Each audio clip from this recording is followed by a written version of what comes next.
Professor Basu, in this age of evolving media, how do you think a brand can retain its consistency? How do you think the consistency element can play its part in this age of evolving media, where, you know, there are news everywhere, there are stories everywhere, consumer to consumer is talking, consumer to brand, they are communicating. How do you think that can be done? I think if we start off with the ideation around brand, when branding really originated, we just talked about marketer generated content or marketer generated information or communication, which was becoming the basic source of creating the brand story. And right now, with the evolution of the new media and the digital revolution happening everywhere, we are talking about having two sources of communication which may not be aligned with each other. One is marketer generated content and the user generated content. Now, like everything, this also has its pros and cons.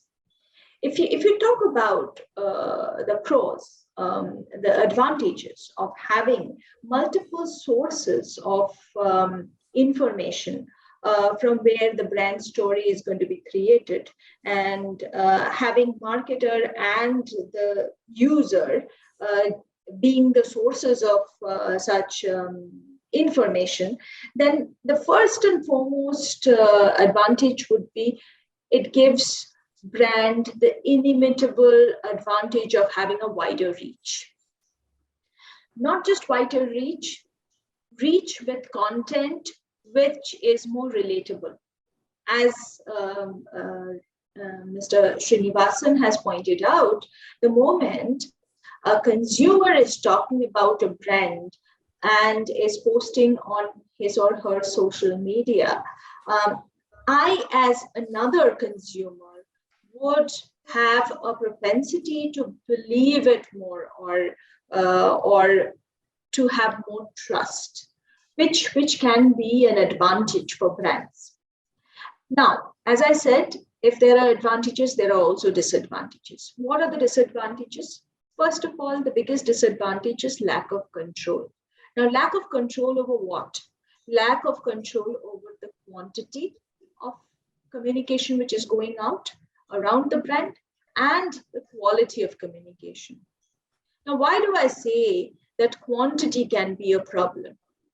When I talk about two case studies, that of Club International Private Limited and that of Napadori, as I said, that both of them were in the same industry, the luggage industry. One needed to create a brand story which resonates with the masses, and one needed to create a brand story which resonates with the luxury consumers, being a luxury brand. So here, when you know that your brand story is different, the kind of volume of content that you're generating, luxury is all about rarity. Luxury is all about exclusivity. Now, how much, too much of content can be damaging for a luxury brand. So that's why I say that lack of control, especially on the quantity, quality, and also the synergistic alignment of the marketer-generated content and the user-generated content can actually create havoc for the brand. Now, as you said, how do brands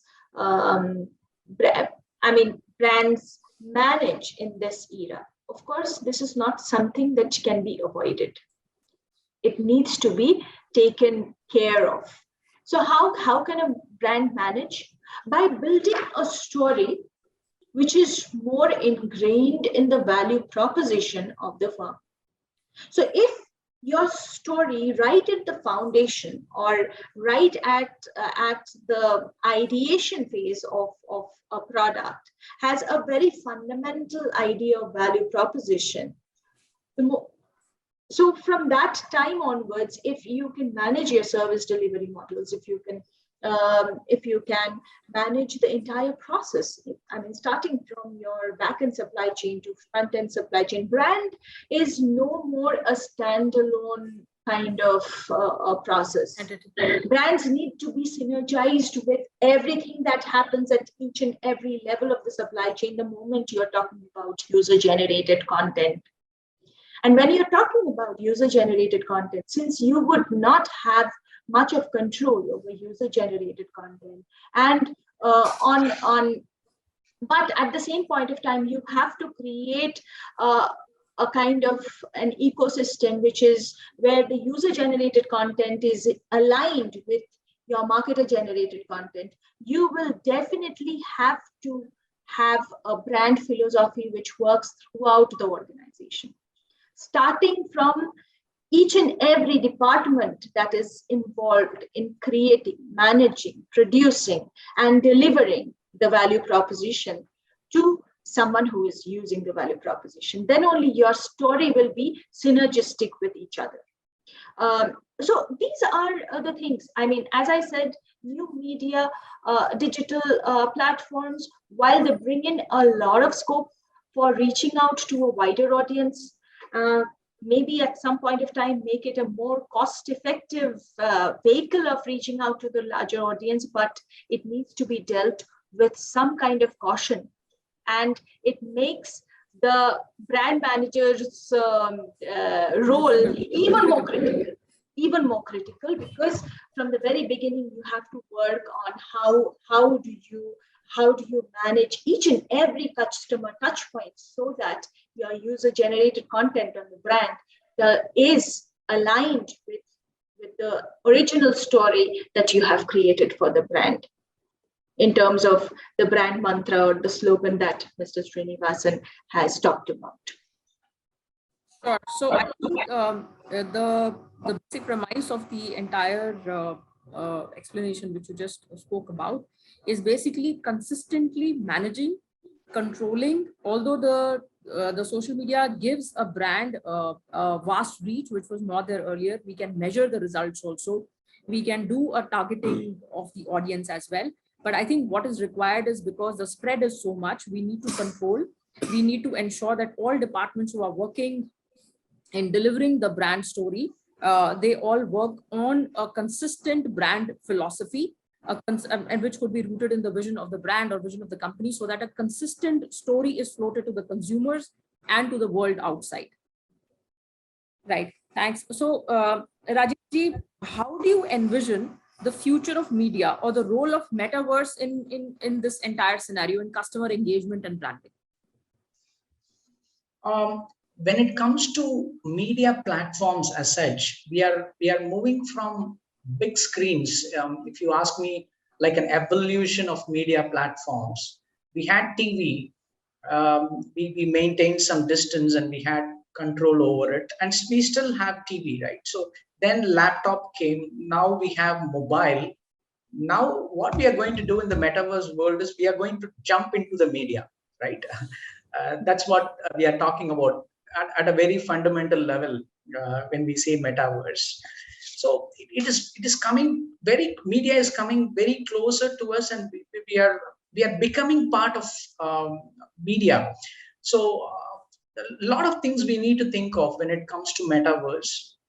How comfortable people will be inside the metaverse platform. I believe people will adopt. We will all adopt very slowly and steadily into the media platform. But another thing is, here comes the question of online versus offline question, the sub question related to this. I believe in fundamentals. That is, I'm not just a marketer. I study human behavior also. That is why I've shared with you all those stories of hunter gatherers and everybody. So I still believe humans prefer to connect with brands and other people in the offline world. We have seen this in the last 2 years. We have overrated everything online. We said future of retail is online, future of work is online, future of life is online. But once after the pandemic over, we came back. Zoom's stock touched all-time high during this period, and after a pandemic, it reached its normal stage. It clearly shows the market sentiments of people also, right? So, as I'm leaving brands and companies aside now, because if we reverse engineer as to how humans behave, the highest form of engagement happens when I connect with other person at a physical space. When you manage brands, the future will look like something like this. Now we have chat bots serving customers, right? When we go to a bank's website or real estate company's website, you're not being served by customers. A pre-sales person, a salesperson. You're being served by chatbot. But when you go to their stores, obviously we have humans. So how brands, I think, need to approach this thing, which is what is scalable and what is unscalable. In a website, you may have 10,000 visitors at any given point of time, and you cannot serve all those 10,000 customers with real human beings. It is highly productive and makes sense to have chatbots there and feed some pre-recorded conversation to those customers. But how often we ignore, we even notice, right, our own behavior. We wanted to talk to the brand immediately, and when we call, they put us in IVR for a longer period of time, and we get frustrated.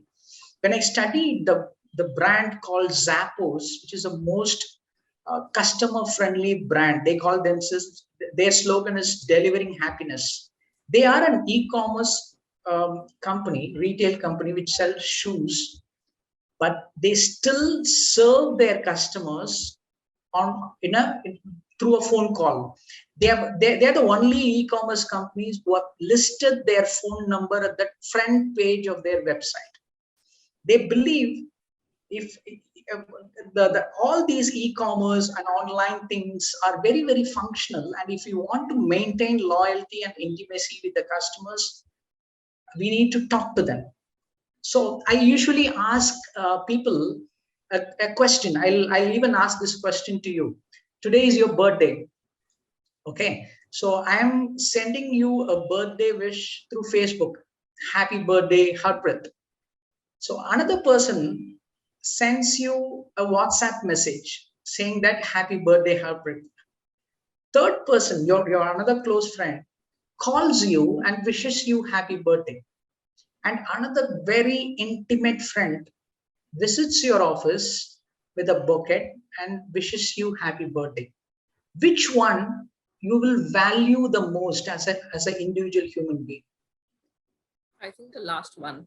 Yeah, right. So it is very true when it comes to branding also. So we can do a lot of things which are unscalable. On the other hand, what technology has done is, a lot of people from whom you have received this Facebook birthday wishes and WhatsApp wishes, without technology, they would have not wished you at all, right? Correct? That is a plus component of technology. Now, as an individual, you have scaled your relationships. So the future of communication will be the balance between technology and psychology. What can be scaled and what cannot be scaled? If brands can manage this conundrum, I think they'll be on the safer side. Even in the metaverse world I'm talking about, even if you do things on a metaverse world, if I come to your store, I think I expect some humans to serve. I want to be served by humans. That's why if you notice, Amazon is strategically, even though they are a full-fledged e-commerce company, they have bought Whole Foods. Now they are opening up their own retail stores in US. On the other hand, what Walmart is doing, they realized something different. They are venturing into e-commerce. Amazon is trying to emulate Walmart, and Walmart is trying to emulate Amazon, because they both realized the power of human engagement. What can be scaled and what can't be scaled. They are just trying to maintain this balance. I think that's very beautifully summarized also. So when we say that brand building in the age of evolving media, so we spoke about consistency, we spoke about all the attributes which a brand needs to maintain its brand equity, to maintain its brand resonance. In this age of evolving media, a balance needs to be maintained. So like the example which you gave, wherever that human connection is required, so there the brands should intervene with humans serving another human. And wherever that scalability is required, they should be capitalizing on technology beautifully. So it should be a hybrid model which should be working to deliver that brand message. Any I think Harpreet, I want to add over here. If you remember, I had mentioned that brand is anything which is worthy of making a personal connection with its consumers. So the moment you say personal connection, right, the moment you say consumer brand relationships, brand love, brand attachment, brand liking, brand addiction, and so many of them are there. You need to have some element of human to human interaction. I think that will be something which will be a core to a brand promise that cannot be replaced by absolute automation. This is my personal opinion. Absolute automation, artificial intelligence, all these things that we are talking about can work, but they can only work as enablers that take the human to human interaction to the next level, but they cannot be replacement for human to human interaction. Yes, absolutely, very well said. So a human being cannot be replaced. Vikesh, would you like to add something? Yeah, I think a fantastic set of thoughts from both our speakers today. I have one question actually, and I would love both of them to answer this. In this, when we talk of branding and media, one of the key things that also comes to my mind is that in the world where brands and brand marketers are trying to leverage user-generated content, towards their advantage by aligning it with their marketing generated content, there are also possibilities of things going haywire. There have been examples and situations where brands have landed into crisis situations, right? And we've seen it, with Nestle, the Maggie, issue, and some more such examples. What can marketers, do to manage such crises from getting amplified, right? Especially in an era, in a social media world, where things go viral very quickly, right? And how can they contain this more effectively? So, would love to hear your thoughts.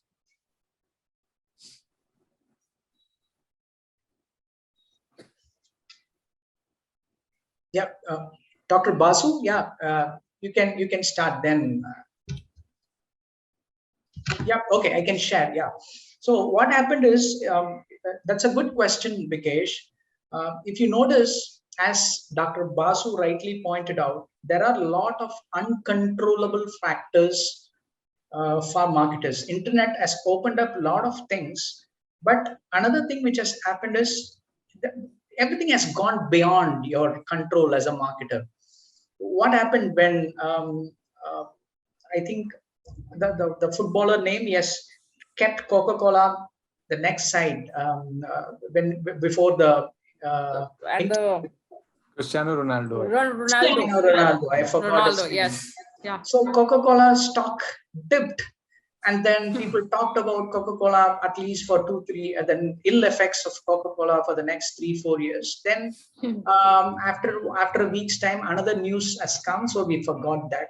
So when it comes to this cycle, if you notice, these are shorter cycles. These are fads, which a news comes up, goes to the top, and then next week we forget about the news at all.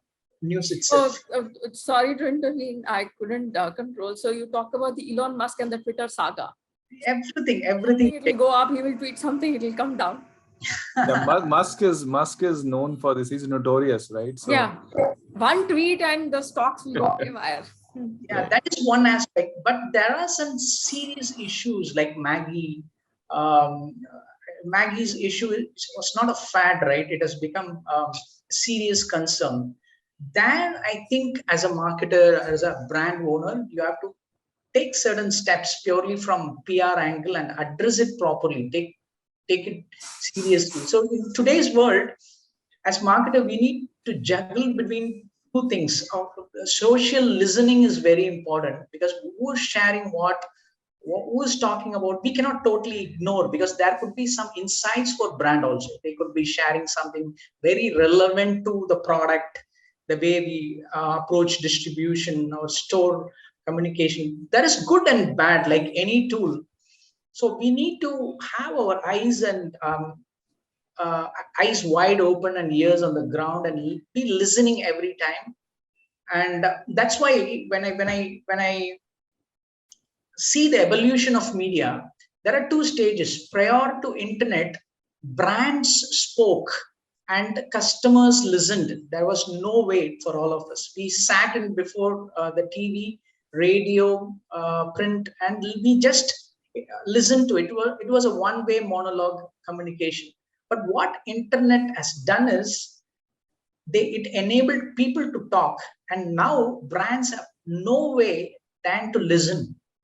We cannot add more clutter in the form of advertising. We just need to listen more as to what communication is taking place. And some point of time when it raises serious issues, I think we need to jump in, take action proactively, because everything is becoming a social issue now. If you notice, it's not just about a corporate issue. Everything for that matter, even Amir Khan's movie release, brand, what the brand has done in its own community. So you do not have any, literally you cannot control any of these conversations. We need to be listening and avoid unnecessary things which is not useful, and at the same time don't ignore things which are very, very serious. And another aspect is brands also shouldn't get into a lot of for the sake of moment marketing.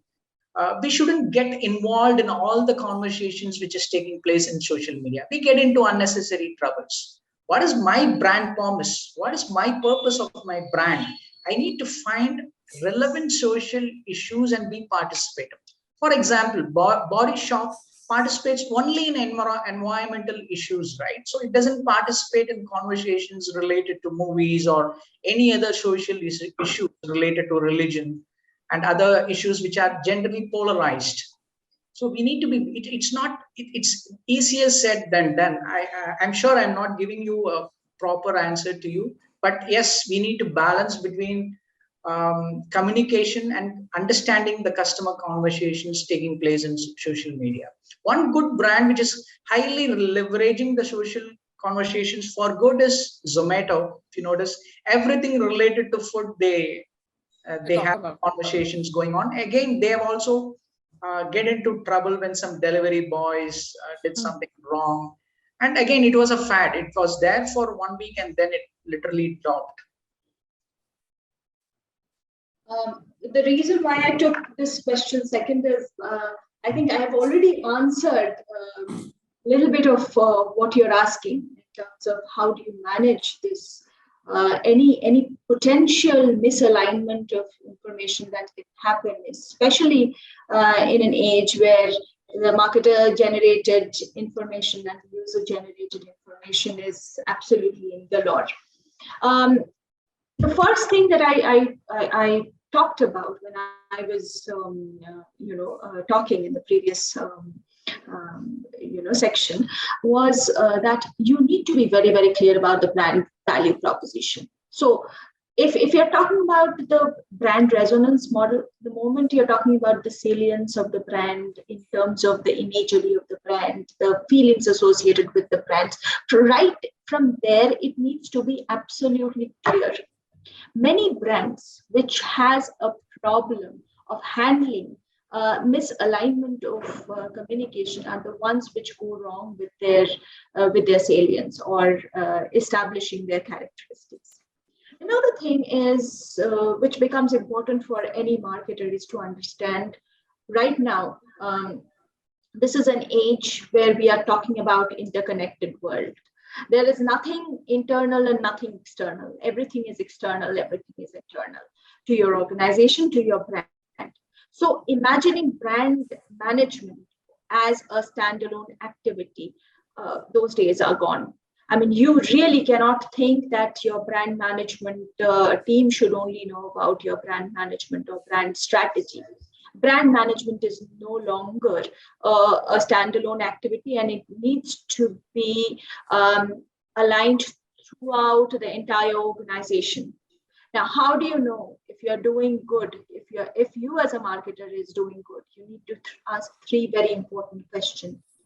Does other employees who are not part of your branding team know about your brand essence or not? Charity begins at home. So you should ask yourself as to, I mean, forget about managing external user-generated content. First, think about internally, your internal customers. Do they know about your brand essence or not? If they know about your brand essence, you're doing your part. Second is the brand also, I mean, you are trying to create a brand story, right? Is the brand resonating rightly with your internal audience or not? With your internal consumers or not? Internal customers or not? Whether they also feel equally passionate about the brand. Your branding team or the people who are there in the marketing, sales and marketing department, they'll anyways resonate with the brand because that's part of their job.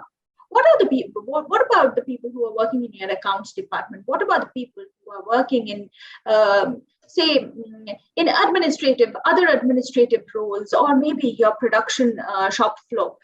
Do they understand the essence of the brand? Do they understand? Do they resonate what the brand stands for? I mean, you talk about valued brands like Coca-Cola or Tata in India. I mean, you would see if the moment you step into their organization, you know that the brand, the core essence of the brand promise, the brand mantra resonates through each and every corner of the organization. And that becomes a very, very important decider. And the last question that you should ask is your organization, are your employees motivated to act on your brand story or not? The moment you have got these three things clear, see, it's a spiral. People who are internal to your organization can also be your customers at some end. I keep talking about who is internal and who is external. So the internal is connected to the external. So the moment you have your brand story, which is built on a very solid foundation, very clear characteristics or attribute listing, the moment you have that, the first thing that you ensure is, what about the culture within the organization? Does everyone connect with the brand? Does everyone resonate with the brand? And more importantly, do they act upon your brand story? The moment you get it right, everything is going to work well in the outside world also. So as I said, it starts from your internal brand processing, and the era of thinking brand strategy or brand management as a standalone activity is gone. So right now, branding should be taught from absolutely people who are working at the front end to the remotest end of the supply chain. Does your vendors, the people who are supplying you the products, the people who are distributing your products, do they understand your brand story? You might be doing a great job creating a great product, but what about the distributors? What about your agencies? Do they have the same kind of attachment or same kind of resonance around the brand? Do they really understand the essence of your brand or not? So it's becoming more and more expansive in nature. The whole brand management story needs to be something which should resonate not only externally but also internally. We always talk about communication.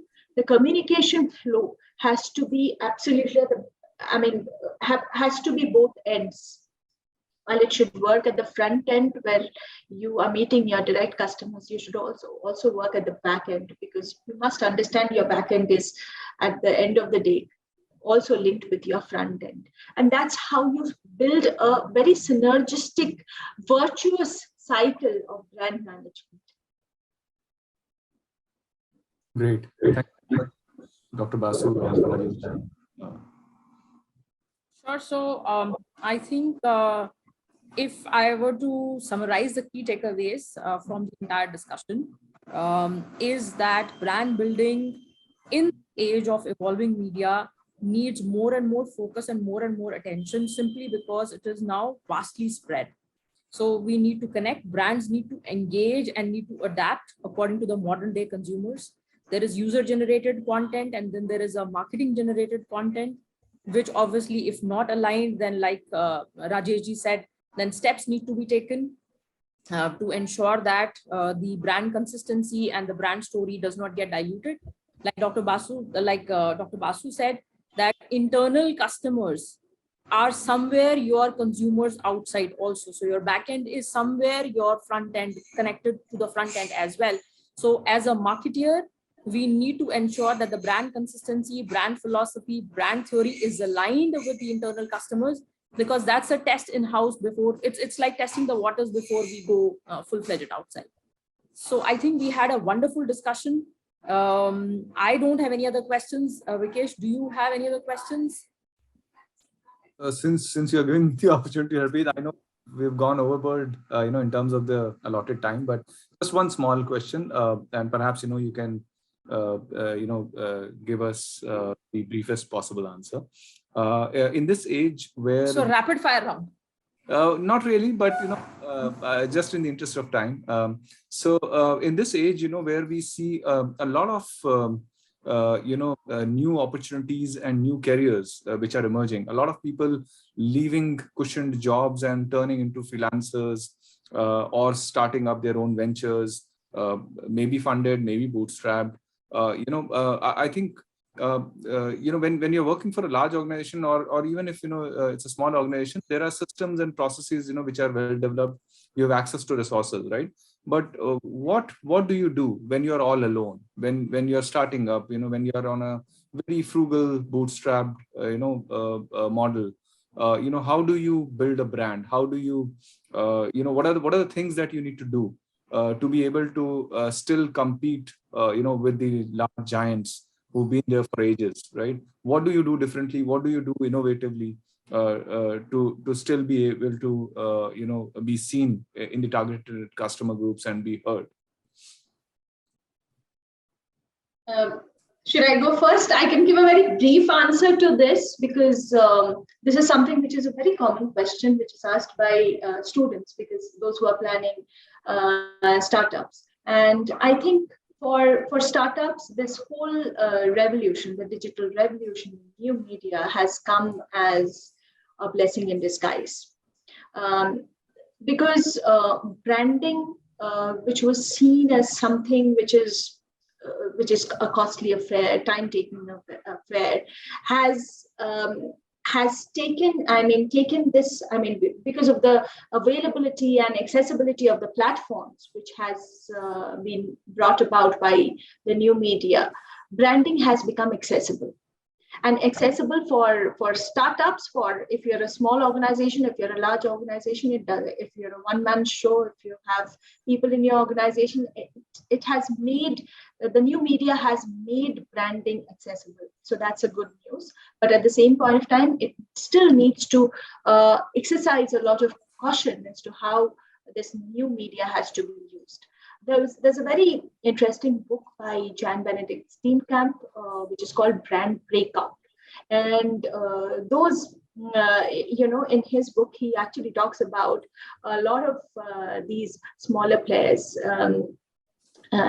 startups who have used the power of the new media to harness the market potential in the best possible way. So I would rather say, I would rather evaluate this new media as a bigger advantage for smaller players or startups in the and giving them accessibility of platforms or accessibility of channels to synergize their brand and reach out to their target audience. So for me, so having understood that all these social media platforms, we share information as humans. I'm talking about as consumers. We share tremendous product experience and service experience. What an entrepreneur who lack resources can do is he can use this insight and focus on the core of marketing, which is nothing but product. Go and innovate, build inner remarkability in products. For example, if you take any um, big startup, which would say they're not even startups now, like Uber, Facebook, Google, they have innovated. Even Zomato, they have innovated on something which is very, very fundamental, and which is in 4 P's, as we call in 4 P's of marketing, product component. Innovate, build inner remarkability, find the gap in the market. This is strategy, right? It takes time. And if you address that, I think if you address that, the promotional component, you don't have to worry about that much if you innovate on the product. But if you build something very normal, you depend more on advertising and all the other promotional push. I mean, I consider this as a startup founder who lack resources in terms of spending money on social media or even mass media campaigns. The only way out is go back to the root of marketing, which is nothing but the product. Excellent. And if I may add to it, perhaps the founder or the leading person also becomes an extension of the brand itself. So if they are seen, if they're heard as somebody who's trustworthy, the brand automatically starts getting that credibility and that authenticity that they are trying to generate. So perhaps they can also attach themselves to the brand itself, right? And become a part of the whole brand value proposition. Right. And I think we took example of brands where there is lack of budget. There are also brands where there is no lack of budget, but there is maybe lack of intent. So in those cases also, I think the person who is leading the function, like Vikesh rightly said, maybe can become audible, visible, start participating in forums. It could be word of mouth marketing. And like Dr. Basu rightly said, it could be use of this the social media marketing where the investment is very less, but the results, the measurability is far higher. So in those cases also, I think the reliance can be on this evolving media to do marketing, which we would not have been able to do had we just relied on traditional media. Yeah, true. Yeah, you can use build your own small tribe using Yes. your personal brand and attach. Yeah, that's another way of looking at new media. When you have a product, then move to that component of promotion. Don't just think of mass media because it's going to cost us a bomb. Yes. Build your own tribe in social media platforms. Yeah, that's a good thought. So I think with this, I would like to conclude today's session. So we had a very wonderful discussion. Again, I would say two very eminent speakers, and that showed also in the quality of discussion we had. Very beautifully intertwined between the industry, case studies, and examples. So we started with the theory. So I think the key takeaways for me is that brand is all about consistency. Brand is all about building that resonance. Looking at those few characteristics, which is through imagery, through consumer connect, and which I summarized earlier also. It's all about building that consumer connect and going beyond the product. And this age of evolving media, it is for the brand owner to capitalize on this evolving media in the benefit of the brand. Vikesh, you would like to add some summary thoughts? I think you've summed it up nicely, Harpreet. Fantastic conversation. Thank you so much, Professor Basu and Rajesh ji, for enlightening us with your views. A very, very enriching set of discussions today. I've personally learned a lot. And I'll go back to the first point that. Thank you for watching part 2 of episode 2. In this particular part, we discussed some of the aspects of brand building in modern age. Questions which were taken up by the experts were around how does a brand maintain its consistency with information percolating from all angles? What if the marketeer generated content is not aligned with user generated content? Then how does a brand handle this situation? It could be by building a brand story consistently from its inception.